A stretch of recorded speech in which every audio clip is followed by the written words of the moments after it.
Hello everyone, Minute Plus Meditation, Wednesday, April the 6th.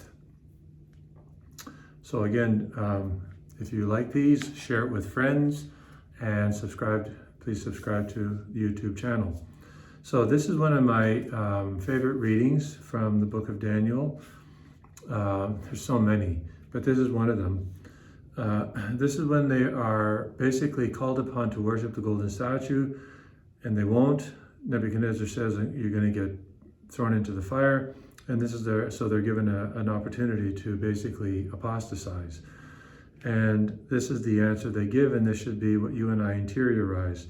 Shadrach, Meshach, and Abednego answered the king, "O Nebuchadnezzar, we have no need to present a defense to you in the matter. If our God, whom we serve, is able to deliver us from the furnace of blazing fire and out of your hand, O king, let him deliver us.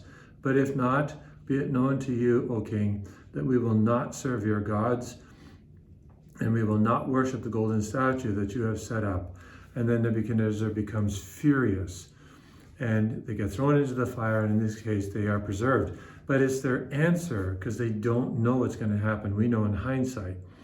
They're basically saying, our loyalty, our fidelity to God, to the God of Israel, to the God of our fathers, is not contingent on, is not based on, is not linked to us being saved from the fire. It's not what it's about. It's about loving him, knowing that he is the one true God. He is the God of our ancestors, and we're not going to depart from him. No matter what enticement you give us, no matter how much you make us frightened, and I'm sure they didn't want to get burned alive, but more than not wanting to be burned alive was they were not going to apostatize. They were not going to deny the one true God and worship this false idol. It was just what it was. It was a statue. They were called to worship it, to make it the center of their whole life. How empty that would have been. How empty, how meaningless that would have been with the knowledge they had of the one true God of Israel. I mean, God is a person.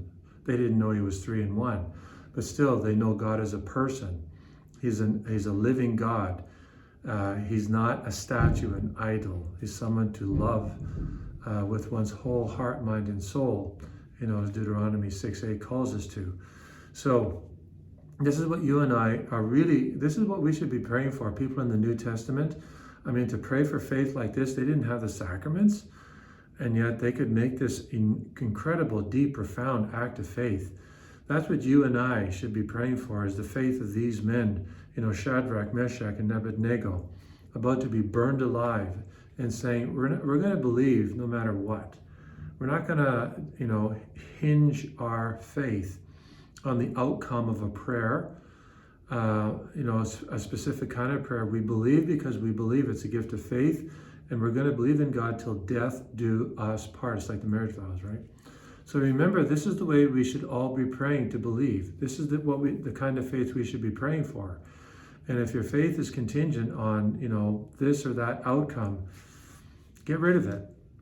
It's not to say we shouldn't pray for things, we shouldn't hope for things, we shouldn't desire things that are, as long as they're in accord with God's will, but never link those things with your fidelity to God.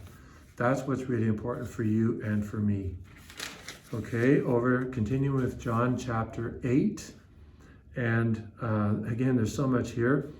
But what I'll focus on is Jesus said to the Jews who had believed in him, "If you continue in my word, you are truly my disciples, and you will know the truth, and the truth will make you free."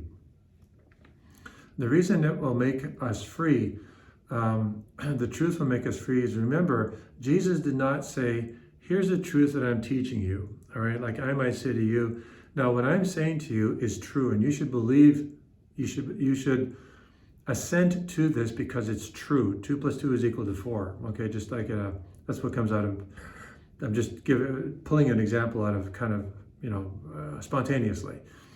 But I'm not saying believe in me, I'm saying believe that 2 + 2 is equal to 4. You go off and you figure it out, you can do it, you can test it, and you'll figure that 2 + 2 is equal to 4. Jesus is not saying that. Jesus is saying, you will know the truth, and the truth will make you free. But this is inextricably bound up with his statement, I am the way and the truth and the life. No one comes to the Father but through me. So I am the truth. You see, if you know the truth, and you will know the truth, and the truth will make you free, because I am the truth. He's identifying truth with himself. Truth is not an idea or an abstract concept that might be with Buddha or Confucius or Muhammad or whatever. But Jesus is the truth. He is truth itself. So it's not to say every truth that ultimately, I guess, every truth that we assent to or we discover is in some way linked to the truth itself, and that is Jesus Christ. So you and I sort of need to reflect on this. Do we consider Jesus to be truth itself, capital T? And are we in love with Jesus, who is truth? Do we desire truth? Are we willing to cut through lies or partial truths in order to arrive at the fullness of truth? And that, we believe, is in the Catholic Church. That's why we're Catholics. And Jesus himself is the truth. So this is something for all of us to kind of reflect on. Do I just adhere to doctrines that are abstract, or do I adhere to Jesus Christ, who teaches us the truth about himself through the church that he, in fact, founded? God bless you.